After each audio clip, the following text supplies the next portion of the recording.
अस्सलाम स्टूडेंट्स, उम्मीद है आप लोग सब खैरियत से हैं। मैथमेटिक्स पार्ट 2 हम पढ़ रहे हैं, चैप्टर नंबर 7 वेक्टर, इसका हम पढ़ रहे थे। जो आज का हमारा टॉपिक है वो एक्सरसाइज 7.1 का लास्ट क्वेश्चन नंबर 14 जो है वो आज हम डिस्कस करेंगे। इसके बाद हम बात करेंगे डायरेक्शन कोसाइन और डायरेक्शन एंगल्स क्या होते हैं, इनकी थोड़ी सी बात करेंगे। तो पहले तो जो आपकी एक्सरसाइज है इसके ऊपर जो क्वेश्चन 14 है वो असल में क्वेश्चन 15 लिखा हुआ है, लेकिन उसमें नंबरिंग थोड़ी सी गलत है। 12 के बाद 14 लिखा हुआ है, 13 आना था वहाँ पर, और उसके बाद क्या आना था, क्वेश्चन 15 लिखा हुआ है, लेकिन वो क्वेश्चन क्या है, 14 है। तो पहले हम क्वेश्चन 14 करेंगे, उसके बाद हम बात करेंगे डायरेक्शन एंगल्स और डायरेक्शन कोसाइंस की। तो क्वेश्चन 14 इसकी स्टेटमेंट मैंने लिखी है। स्टेटमेंट में क्या है, prove that the line segments joining the mid points of the sides of a quadrilateral taken in order form a parallelogram. कि आपने ये प्रूव करना है कि अगर एक क्वाड्रिलेटरल उसके मिड पॉइंट्स को अगर ज्वाइन किया जाए तो उससे क्या बनता है, एक पैरेललोग्राम बनती है। हमें ये प्रूव करना है। तो वेरी सिंपल, थोड़ा सा आइडिया जो है वो रेशो फार्मूला का भी इसमें यूज़ होगा। तो स्टार्ट करते हैं जी। पहले हम बात कर लेते हैं क्वाड्रिलेटरल क्या होती है। क्वाड्रिलेटरल हम बोलते हैं 4 साइडेड क्लोज्ड फिगर, 4 कोनों वाली या 4 साइडों वाली जो बंद शक्ल होती है उसको हम क्या बोलते हैं, क्वाड्रिलेटरल। उसकी साइड्स की लेंथ आपस में इक्वल हो भी सकती है, नहीं भी हो सकती। जिस तरह से अगर 4 कोनों वाली बंद शक्ल जो है, अगर स्क्वायर की बात की जाएगी तो चारों की चारों साइड्स बराबर होंगी। अगर रेक्टेंगल की बात की जाएगी तो आमने सामने वाली साइड्स बराबर होंगी। पैरेललोग्राम की बात की जाएगी तो आमने सामने वाली साइड्स बराबर होंगी, पैरेलल होंगी। और इसके अलावा रोम्बस एक अलग शेप आ जाती है, वो भी क्वाड्रिलेटरल ही है, लेकिन उसके डायगोनल्स क्या होते हैं, आपस में परपेंडिकुलर होते हैं। हम रोम्बस की चलो बात नहीं करते, लेकिन क्वाड्रिलेटरल की जब बात की जाएगी तो ये जनरल बात की जाएगी। हमें यहाँ पर जनरल डायग्राम बनानी होगी क्वाड्रिलेटरल की, 4 कोनों वाली बंद शक्ल जिसकी साइड्स की लेंथ आपस में इक्वल नहीं होगी, उसको हम कहेंगे क्वाड्रिलेटरल। तो यहाँ पर ड्रा करेंगे तो उसकी चारों साइड्स की लेंथ जो है वो इक्वल नहीं रखेंगे। तो डायग्राम बना लेते हैं।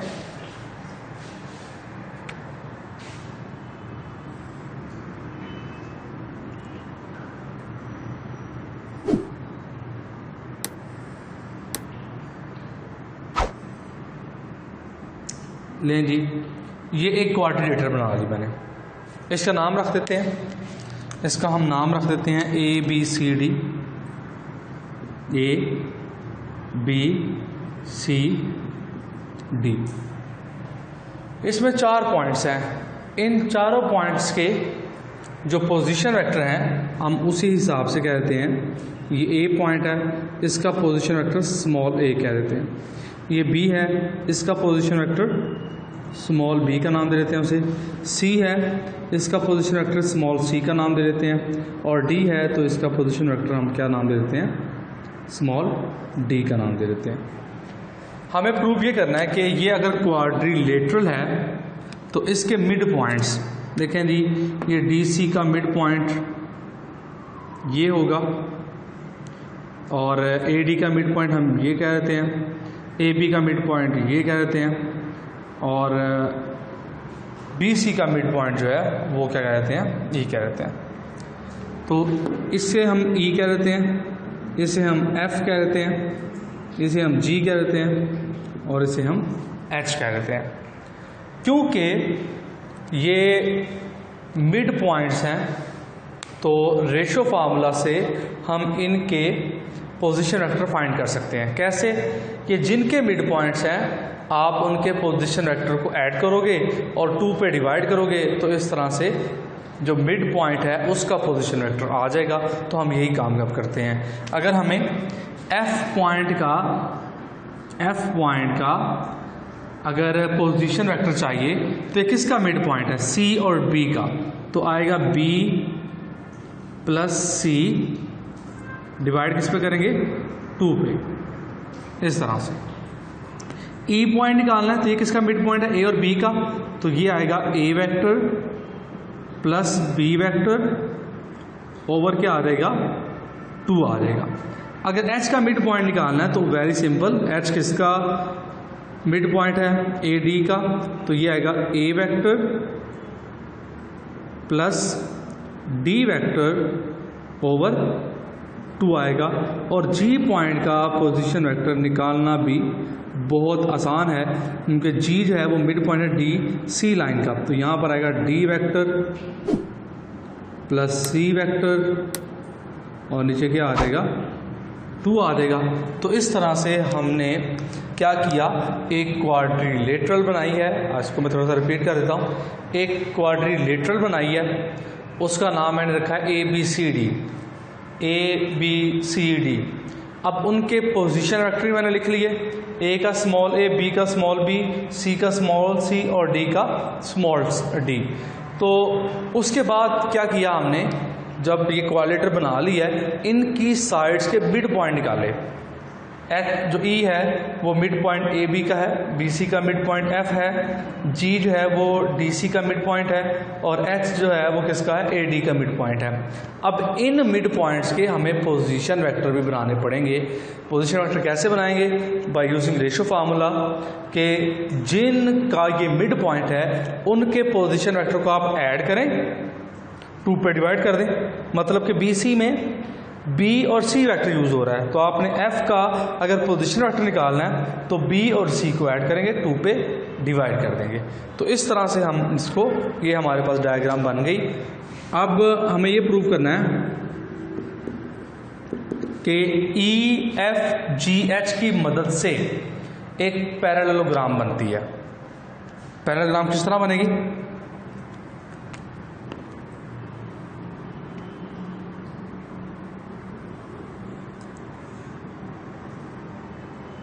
ये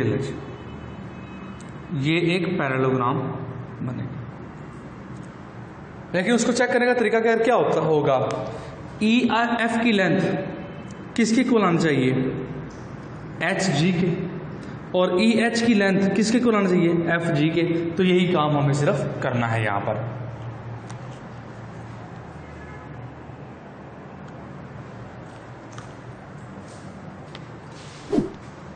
तो हम बारी बारी जो लेंथ्स हैं वो निकाल लेते हैं। पहले हम ई एफ की लेंथ निकालते हैं। तो E F G, E F की लेंथ किस, ई एफ कैसे आएगा, वो आएगा ओ एफ माइनस ओ ई, इस तरह से आएगा। अब ओ एफ क्या है, ये पोजीशन वेक्टर एफ का, वो क्या है, बी प्लस सी ओवर 2। तो एफ का पोजीशन वेक्टर हम लिखेंगे तो वो क्या है, B vector plus C vector over क्या आएगा 2 और माइनस ये ओ ई वेक्टर, ई का पोजीशन वेक्टर, ई का पोजीशन वेक्टर ये लिखा हुआ है, A vector plus B vector over 2 आएगा। यहाँ से 2 एलसीएम, b प्लस सी, ये 2 एलसीएम आ गया, b vector plus C vector minus a vector और माइनस क्या आएगा b वेक्टर, b से कैंसल आउट हो गया। तो ई एफ जो वेक्टर है वो क्या आ गया, c vector minus a vector over 2 आ गया। इसको भी हम हाईलाइट कर लेते हैं ताकि जब हमें यूज़ करने के लिए आए तो हम इसको यूज़ कर सकें।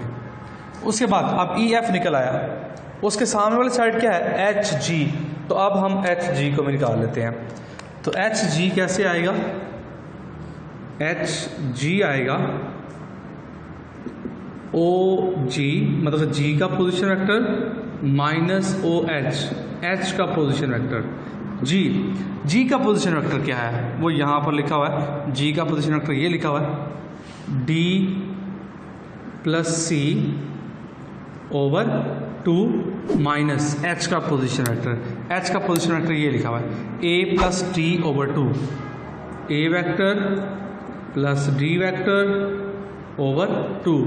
यहाँ से भी एलसीएम 2 आएगा, D vector plus C vector minus A vector और इसको भी माइनस कर देगा तो माइनस डी वेक्टर। यहाँ से देखिए डी डी से कैंसिल आउट हो गया, तो एच जी जो हमारे पास वेक्टर आया है वो इक्वल आया सी vector minus A vector over 2 के।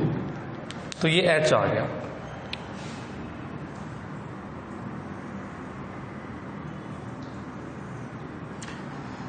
अब उसके बाद देखें ये दोनों सेम आए कि नहीं आए, ये दोनों सेम आ गए। उसके बाद ये वाली साइड ई एच और एफ जी, इनकी लेंथ भी सेम आएगी। अब इनको भी बारी बारी हम निकाल लेते हैं, तो अब इनको निकालते हैं ई एच और एफ जी। तो ई एच जो है, चलें ई एच पहले निकाल लेते हैं। ई एच का लिखूंगा यहाँ पर,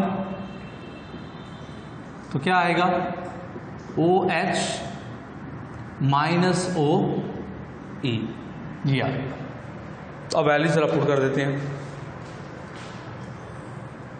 वैल्यू जब पुट करेंगे यहां पर,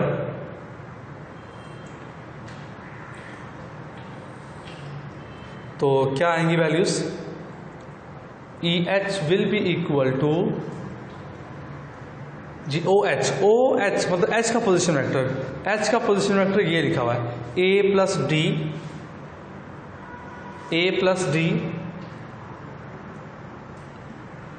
ए vector plus D vector over 2, फिर माइनस ई का पोजीशन वेक्टर। ई का पोजीशन वेक्टर क्या है? वो ये है A plus B over 2।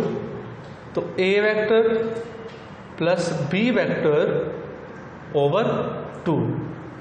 E H जो हमारे पास आएगा 2 LCM A vector plus D vector minus A vector minus B vector. तो ई एच क्या आ जाएगा? ए तो कट गया, ये है डी माइनस बी ओवर 2, इस तरह से आ गया। इसको भी हम हाईलाइट कर लेंगे।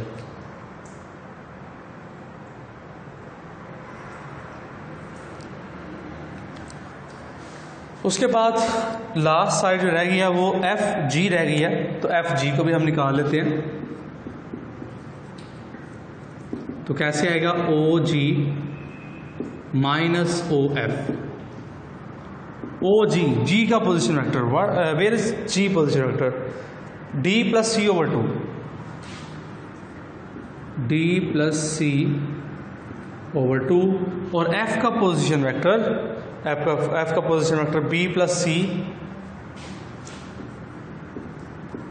Over 2।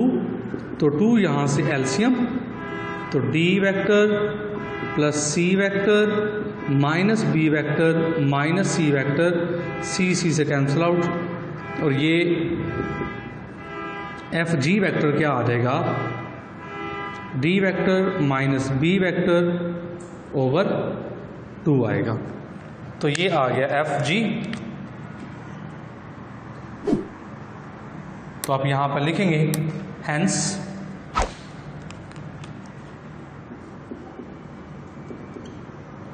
E F G H is a parallelogram. तो हमने प्रूव कर दिया कि अगर कोई क्वाड्रिलेटरल है, क्वाड्रिलेटरल के मिड पॉइंट्स को अगर ज्वाइन किया जाए तो उससे क्या बनती है? पैरेललोग्राम बनती है।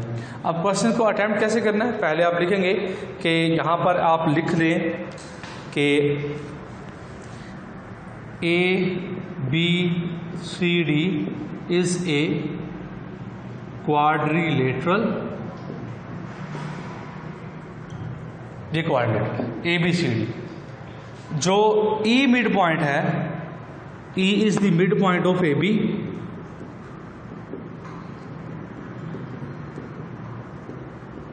ए B, F of B C, G of D सी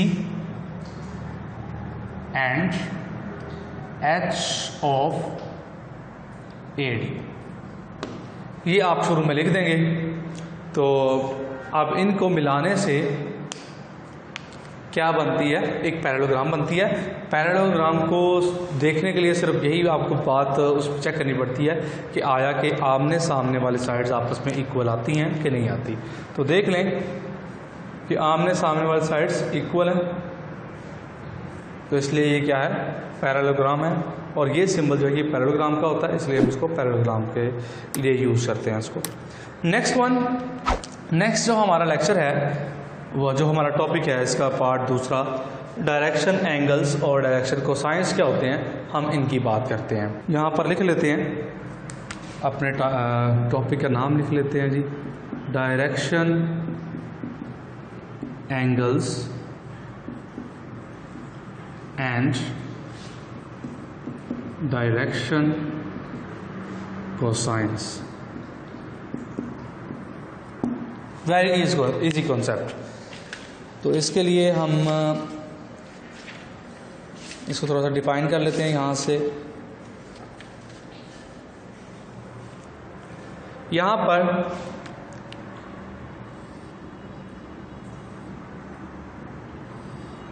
एक XYZ प्लेन जो है वो मैंने कंसीडर किया है। ये X एक्सिस है, ये Y एक्सिस है और ये Z एक्सिस है। इसे बोलते हैं XYZ प्लेन। लेकिन आपकी किताब में जो बना हुआ है उसमें इसको X का है, इसको Y का है और इसको Z का है, तो इससे कोई फ़र्क नहीं पड़ता। आप इसको X कह लें, Y और Z, जिसको मर्ज़ी आप X कह लें, जिसको मर्ज़ी आप Y कह दें, जिसको मर्ज़ी आप Z कह दें। तो X Y Z इसी तरतीब से मैं लिखा करूँगा। मोस्टली यही हम यूज़ करते हैं, तो हम इसी को लिखा करेंगे। अब एक अगर पॉइंट है, यहाँ पर P पॉइंट है, तो अगर P पॉइंट को, ये जो पॉइंट जहाँ पर XYZ मिल रहे होते हैं, उस पॉइंट को हम क्या देते हैं, ओरिजिन देते हैं नाम। अगर इस P पॉइंट को मैं O से मिला देता हूँ,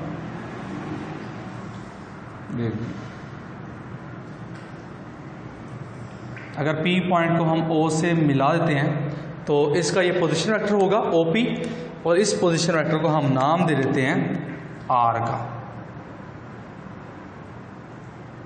मतलब कि इस P का X डिस्टेंस भी होगा, Y डिस्टेंस भी होगा और Z डिस्टेंस भी होगा इसका।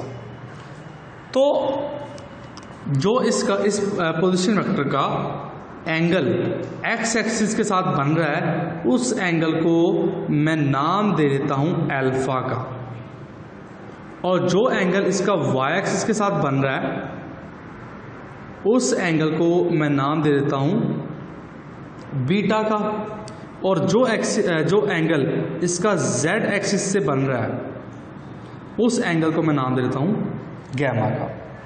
क्या है, अभी तक हमने यहाँ से क्या अभी तक किया, सिर्फ XYZ प्लेन लिया, उसमें हमने एक पॉइंट कंसीडर किया P, उसके और ट्रिपलेट क्या होंगे, X डिस्टेंस भी होगा, Y डिस्टेंस भी होगा और Z डिस्टेंस भी होगा। मतलब कि X कोऑर्डिनेट भी होगा, Y कोऑर्डिनेट भी होगा और Z कोऑर्डिनेट भी होगा। अब P पॉइंट को अगर ओरिजिन से मिलाते हैं, तो ओरिजिन से P पॉइंट को मिलाने वाला जो वेक्टर होगा वो इसका क्या होगा, पोजीशन वेक्टर। उसको हमने नाम दे दिया R का। अब ये R पोजीशन वेक्टर जो X एक्सिस के साथ एंगल बना रहा है, उसको हमने अल्फा कहा है, और R वेक्टर जो है वो Y एक्सिस के साथ जो एंगल बना रहा है उसको हमने बीटा कहा है, और Z एक्सिस के साथ जो इसका एंगल बन रहा है उसको हमने क्या कहा है, गैमा कहा है। जो एंगल इसका अल्फा, बीटा और गैमा, ये तीन एंगल्स जो हैं, इन्हें हम बोलते हैं डायरेक्शन एंगल्स। इस वेक्टर के पोजीशन वेक्टर क्या होंगे, डायरेक्शन एंगल्स। अगर इनके साथ हम कोस लगा दें तो ये क्या बन जाते हैं, उसके डायरेक्शन कोसाइंस बन जाते हैं। चलें थोड़ा सा लिख लेते हैं इसको। लेट, इसको हम इस तरह से भी ड्रा कर सकते हैं कि ये P पॉइंट जो है इसका हॉरिजॉन्टल डिस्टेंस, ये लीजिए Z एक्सिस के लॉन्ग इसका डिस्टेंस होगा, और इसका Z डिस्टेंस भी होगा और Y डिस्टेंस भी होगा इसका।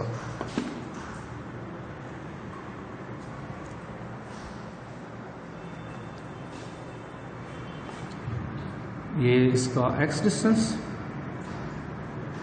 और यहाँ पर इसका Y डिस्टेंस होगा, इसका वाई डिस्टेंस आएगा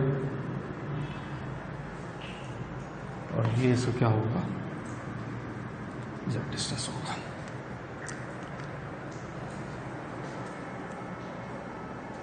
ये एक्स वाई और जी। अब हम यहां पर लिख लेते हैं लेट पी बी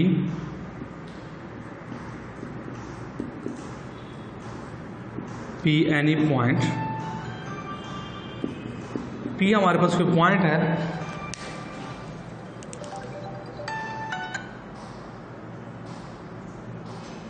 पी कोई पॉइंट है हमारे पास, and O P position vector जो है वो आर के इक्वल है, आर के इक्वल है ये position vector, which makes an angle, which makes angle alpha with x-axis, beta with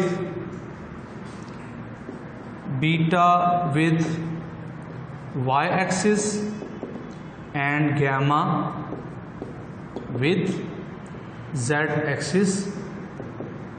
Then number 1, alpha, beta and gamma are called direction angles, इनको हम डायरेक्शन एंगल्स कहेंगे। नंबर 2 जो है कोज ऑफ अल्फा, अगर इनके साथ कोज लगा देते हैं, cos of beta and cos of gamma are called direction cosines, तो इनको हम बोलते हैं डायरेक्शन कोसाइंस। तो ये हमारा आज का लेक्चर था, लेकिन नेक्स्ट जो हमारा लेक्चर होगा वो हम मेथड डिस्कस करेंगे कि डायरेक्शन कोसाइन कैसे फाइंड किया जाता है, और एक्सरसाइज के कुछ क्वेश्चन जो है वो अभी हम अटैम्प्ट करेंगे। नेक्स्ट जो एक्सरसाइज होगी वो हमारी वो 7.2 होगी। तो वीडियो को लाइक करें, शेयर करें, चैनल को सब्सक्राइब करना ना भूलेगा। मिलते हैं जी नेक्स्ट लेक्चर के साथ। अल्लाह हाफिज़।